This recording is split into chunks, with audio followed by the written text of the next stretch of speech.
E agora a gente fala de economia. O Banco Central reforça o compromisso de combate à inflação ao dar as razões para manter a taxa de juros em 10,5% ao ano. Já o dólar voltou a subir depois da ata do Copom divulgada nesta terça-feira e também de indicadores que saíram dos Estados Unidos. E a nossa entrevistada agora é a economista Ariane Benedito. Tudo bem, Ariane? Como sempre, obrigado mais uma vez pela atenção, pela gentileza. Boa noite, bem-vinda. Boa noite, Thiago. Boa noite a todos. Eu que agradeço a oportunidade.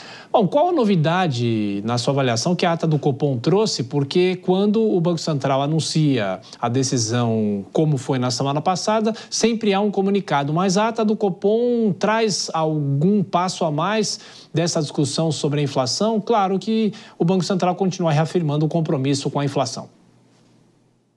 Perfeito, Thiago. Nenhuma novidade, nenhuma alteração. Veio em linha com o comunicado. O documento da ata é um documento mais extenso, né? Naturalmente já vem muito robusto de informação, mas dessa vez eu senti um tom quase que educacional na ata. Quando o Banco Central vem e explica sobre taxa neutra da economia e ato do produto, os assuntos esses muito discutidos tecnicamente nos últimos tempos. E o Banco Central expôs, explicando como é utilizado a metodologia calculada e por que é tão importante, a gente olha muito para isso nesse momento. Reafirmou o compromisso de trazer a inflação para a meta e, o mais importante, não deixou ancorado absolutamente nada para a próxima decisão, não expôs, nem colocou o que a gente chama de data dependence, ou seja, os números que vão saindo vai ditar, né, a próxima decisão. Até mesmo a entrevista do Galípolo, que é um dos diretores do Banco Central, pela manhã, reforçou essa mensagem, essa informação de que não haverá nenhuma comunicação ou instrução para nós que projetamos, né, essas variáveis macroeconômicas da próxima decisão. Vamos deixar em aberto para sentir qual será o sentido da conjuntura até o próximo evento. Mas nenhuma novidade, Thiago. De qualquer forma, o dólar fechou a 5,45, a Bovespa caiu 0,25%, mas agora há pouco houve uma sinalização do próprio governo da manutenção da meta inflacionária em 3%. Isso é algo viável, não é viável? Como é que o mercado deve reagir isso amanhã? Essa alta do dólar, né, obviamente, a gente tem vetores de impacto, e o principal aqui doméstico é o fiscal brasileiro, mas a gente ainda tem as questões que estão acontecendo na economia americana, que acabam fazendo com que o dólar também tenha uma pressão, né, no sentido altista das moedas fortes e, consequentemente, a gente sofre também esse repasso. Vale lembrar que o Banco Central também bate bastante na tecla de não impacto direto, ou seja, mecânico, de câmbio, juros americanos, né? Mas vale explicar que o dólar sofre esse lado, né, da competição entre o dólar e as moedas fortes, e aqui a gente tem esse vetor de impacto, que é o vetor de aversão a risco, que desvaloriza, né, acaba impactando o nosso real. Em relação ao cumprimento, né, ou a manutenção da meta para 3%, há um consenso entre os economistas que quanto menor, né, a expectativa colocada para a meta, ou seja,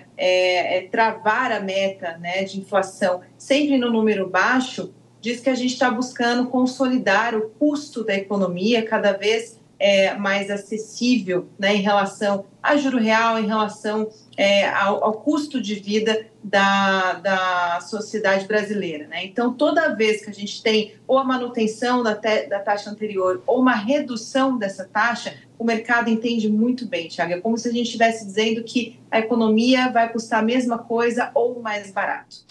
E mais uma questão, o ministro da Fazenda, Fernando Haddad, sobre a tragédia do Sul, os efeitos econômicos, ele diz que é um efeito de curto prazo, que não haverá efeitos de longo prazo ou médio e longo prazos.